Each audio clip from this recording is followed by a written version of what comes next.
એટલે ચોમાસું તો આવશે ત્યારે આવશે અને ત્યારે ચોમાસાને મન ભરીને માણીશું પણ ખરા, પણ અત્યારે તો આકરી ગરમી સળગાવી નાખે એવી ગરમી પડી છે અને આ ગરમીમાં લોકો પાણી માટે સંઘર્ષ કરી રહ્યા છે. પીવાના પાણીનો એક ઘડો મેળવવો એ નસીબની વાત છે. આ વાત કોઈ બીજા રાજ્યની નથી, વાત ગુજરાતની જ વાત કરી રહ્યો છું, આપણા રાજ્યની, કે જ્યાં પાણી માટે રઝળપાટ કરવો પડે. ઉપર ધોમ ધકતો સૂરજ હોય, નીચે તપતી ધરતી હોય અને એમાં બહેનો દીકરીઓ પાણી માટે કિલોમીટરોનો રઝળપાટ કરતી જોવા મળે ત્યારે આત્મા કકડી જાય છે. પણ ના નેતાઓને કોઈ તકલીફ થાય છે, ના અધિકારીઓનું રૂવાડું ફરકે છે. લોકોને નસીબ પર છોડી દેવાયા છે. મોટી ઉંમરની માવડીઓ છે, એમને ખબર હશે કે વીરડો ગાળવો શું કહેવાય.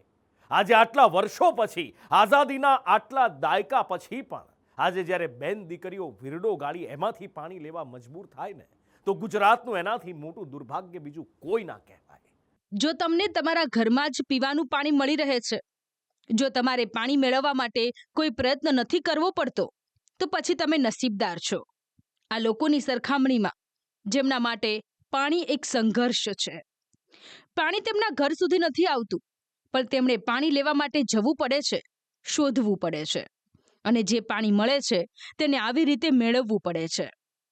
શહેરોમાં જેને ખાબોચિયા કહેવાય છે, તે જગ્યા આ લોકો માટે પાણી મેળવવાનો સ્ત્રોત છે.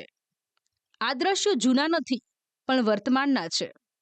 આ દ્રશ્યો છે છોટાઉદેપુરના નસવાડી તાલુકાના સાંકડીબારી ગામના, જ્યાં દેવી ફળિયાના 20 ઘરોમાં પાણીની સુવિધા નથી. 2 બેડા પાણી માટે મહિલાઓએ ડુંગર ખૂંદવા પડે છે. કોતરોમાંથી પાણી ઉલેચવું પડે છે. જે પાણી મળે છે તે પીવા માટે તો દૂર, અન્ય વપરાશ માટે પણ યોગ્ય નથી હોતું. તેમ છતાં પીવું પડે છે. છોટાઉદેપુર જિલ્લાના નસવાડી તાલુકાના ડુંગર વિસ્તારના સાંકડીબારી ગામના દેવી ફળિયાના જે ગ્રામજનો છે, જોઈ રહ્યા છો, સરકારે કહી દીધું કે ભાઈ 100% નળ સે જલ યોજનાનું પાણી ઘેરે ઘેર પહોંચી ગયું, પરંતુ આ એક વરવી વાસ્તવિકતા છે. આ સંદેશ ન્યૂઝ તમને બતાવી રહ્યું છે. જોઈ રહ્યા છો, આદિવાસી મહિલા અડધો કિલોમીટર દૂર આ સાંકડીબારીના કોતરમાં આવી છે ને ખાસ કરીને ચોખ્ખું પાણી આવે કરીને વેરી ઉલેચી રહી છે. જોઈ રહો, આ એક રિયાલિટી છે. આ વેરી છે, વેરીમાં હાલ તો માટીવાળું પાણી છે. આ બેન હમણાં વેરી ઉલેચી રહ્યા છે ને જોઈ રહ્યા છો, અહીંયા દેગડા લઈને આ છોકરીઓ છે તે ઊભી છે. અડધો કિલોમીટર દૂરથી આ જે ખાસ કરીને આ બહેનો છે એ પાણી ભરવા અહીંયા દરરોજ આવે છે. ખાસ કરીને સૌથી મોટી સમસ્યા હોય તો પશુઓને પીવાનું પાણી, આ એક મોટી સમસ્યા છે. કોતરમાં હાલ થોડું ઘણું પાણી છે, બાજુમાં નર્મદા નદી છે. આ દેવી ફળિયાના 20 ઘર છે, એમાં આજે પણ ટીપું પાણી નથી.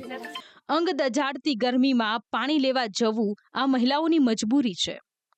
પાણી મેળવવા માટે આ સંઘર્ષ કાયમી છે. ગ્રામજનોના હાથમાં સ્માર્ટફોન તો આવી ગયા છે, પણ ઘર સુધી પાણી ક્યારે પહોંચશે તે ખબર નથી. નળ સે જલ યોજનામાં 100% કામગીરીનો દાવો કરાય છે, પણ આ દ્રશ્યો સરકારના દાવા સામે સવાલ ઉઠાવે છે. નવાઈની વાત એ છે કે નર્મદા નદી નજીક હોવા છતાં અહીંના લોકો પાણીથી વંચિત છે. સૌથી મોટો પ્રશ્ન હોય તો પાણીનો પ્રશ્ન છે, જેમાં અત્યારે ઉનાળાની સિઝન ચાલી રહી છે, જેમાં ખાસ કરીને અમારે ઢોરા, જે ગાયો છે, એવા જે ઢોર છે એને ખાસ કરીને અત્યારે ખુલ્લે રખડે છે, કારણ કે અમારે ઉનાળાની સિઝન ચાલી રહી છે અને જેમાં પાણી નથી મળતું. એટલે અમારા પાણીની બહુ તકલીફ પડે છે. તે દેવી ફળિયાથી સાંકડી 12 કિલોમીટર જેવું આવવું પડે છે. અમારા સરકારને કહીએ થોડું ઘણું મદદ કરે તો હારામાં સારું કહેવાય. જો ગ્રામજનોને માંડ માંડ પાણી મળતું હોય, ત્યાં પશુઓની હાલત કેવી કફોડી હશે તેનો અંદાજ માંડવા જેવો છે. હવે મીઠાના અગરના આ દ્રશ્ય જુઓ. અહીં અગરમાં તો પાણી ભરેલા છે, પણ મીઠું પકવતા અગરિયાઓ પીવાના પાણી માટે ટળવળી રહ્યા છે. પાટણના સાંતલપુરમાં કચ્છના નાના રણમાં અગન જ્વાળાઓ વરસી રહી છે અને મીઠું પકવતા અગરિયા પાણી માટે કાગડોળે રાહ જોઈ રહ્યા છે. 600થી વધુ અગરિયા પરિવારોએ પીવાના પાણી માટે રઝળપાટ કરવું પડે છે. દૂર દૂર સુધી ખારોપટ હોવાથી પાણી મૃગજળ સમાન છે. અગરિયાઓએ પોતે પણ દૂષિત પાણી પીવું પડે છે અને પોતાના બાળકોને પણ આ જ પાણી પીવડાવવું પડે છે. તંત્ર દર વર્ષે ઉનાળામાં પાણીની વ્યવસ્થા કરી આપે છે, પણ આ વખતે ભૂલી ગયું છે. હવે વહીવટી રીતે ટેન્ડરિંગ થઈ ગયા ને પણ 3-4 મહિના થઈ ગયા છે અને એમણે જ્યાં કીધું અહીંયા અમે રૂબરૂ જઈને રજૂઆત કરી છે અગરિયા સમુદાય સાથે જઈને, છતાંય પીવાનું પાણી શરૂ થયેલ નથી, જે ખરેખર બધા રણ વિસ્તારમાં ચાલુ છે અને સાંતલપુર રણ વિસ્તારમાં પીવાનું પાણી ચાલુ નથી, જેના લીધે અગરિયાને બહુ મોંઘા ભાવનું પાણી ખરીદવું પડે છે ને એ પણ ગંદુ પાણી છે, જેના લીધે અગરિયાઓના સ્વાસ્થ્ય ઉપર બહુ અવળી અસર પડી રહી છે અને દવાખાનું મળતું જ નથી, પાણીના પૈસા અને એક બાજુ દવાખાનું બમણો માર છે. અત્યારે અમારે ગંદુ પાણી આવે છે. કલેક્ટર સાહેબને રજૂઆત કરી, પ્રાંતમાં કરી, અમારા મેઠા એસોસિએશનમાં કરી, તેને જાણ કરતા કોઈ પાણીનો અમારે નિકાલ આવતો નથી. આ ગંદુ પાણી પીને અમારે બીમારી ભોગવવી પડે. તો અમારે સરકારશ્રીને વિનંતી કે અમને પાણી સરકારશ્રી ચાલુ કરે તો અમારે બીમારી ઓછી થાય. અગરિયાઓ જે પરિસ્થિતિમાં રહે છે, આકરી ગરમીમાં જીવના જોખમે કામ કરે છે, તંત્રએ તેનું તો ધ્યાન રાખવું જ જોઈએ. તંત્ર તો ખરા અર્થમાં સંવેદનશીલ ગણાય, બાકી દાવા કરવાથી કંઈ નહીં થાય. તાજેતરમાં જ સરકારે દાવો કર્યો હતો કે રાજ્યમાં ઉનાળામાં પાણીની તંગી નહીં સર્જાય. જળાશયોમાં પાણીનો જથ્થો પૂરતો હોવાનો દાવો કરાયો.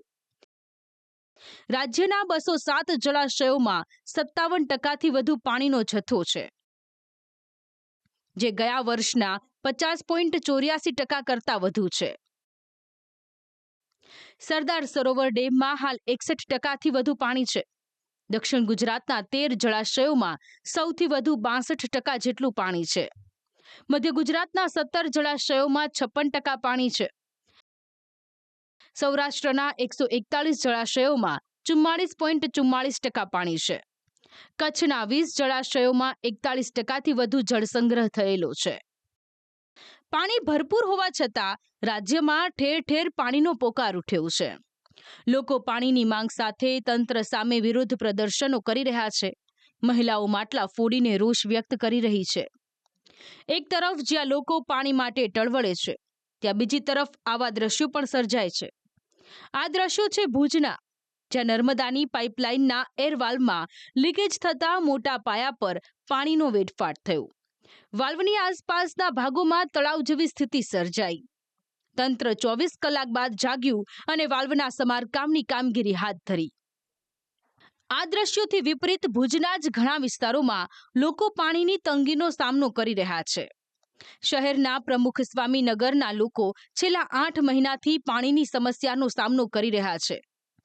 લોકોનું માનીએ તો ભુજ પાલિકા નિયમિત પાણી પૂરું પાડવામાં નિષ્ફળ ગઈ છે, જેના કારણે મોંઘા ભાવે પાણીના ટેન્કર મંગાવવાની ફરજ પડે છે. અમારે ત્યાં છેલ્લા 8 મહિના થયા પાણીની સખત સમસ્યા છે. પહેલે હતી પણ આટલી બધી નહોતી. અત્યારે તો 5 દિવસે 6 દિવસે પાણી આવે છે, એમાં અમારે અડધો ટાંકો પણ નથી ભરાતો. વારંવાર રજૂઆતો કરવા છતાં પણ ક્યાંયથી અમને નિવેડો નથી મળતો અને કેટલી વાર કમ્પ્લેન કરવા છતાં કંઈ અમને એનું પરિણામ જ નથી મળ્યું. હવે ટેન્કર મગાવીને કેટલા મંગાવવાના હોય વારે ઘડીએ અમારે પણ. ખાસ કરીને ઉનાળામાં પાણીની જરૂર. ઉનાળામાં શું, શિયાળામાં બી આ જ તકલીફ રહી છે. શિયાળોમાં એ જ સવાલ એ છે કે જો રાજ્યમાં પીવાના પાણીની અછત નથી, તો પછી લોકોને પૂરતું પાણી કેમ નથી મળી રહ્યું?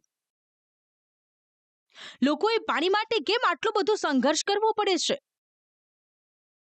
લોકોની સમસ્યાઓને વાચા આપવાની જવાબદારી જેમના માથે છે, તે ચૂંટાયેલા પ્રતિનિધિઓ ક્યાં ગાયબ થઈ જાય છે? લોકોને કેમ સંઘર્ષ કરવા છોડી દેવાય છે? આ સવાલોના જવાબ મળવા જરૂરી છે. બ્યુરો રિપોર્ટ, સંદેશ ન્યૂઝ.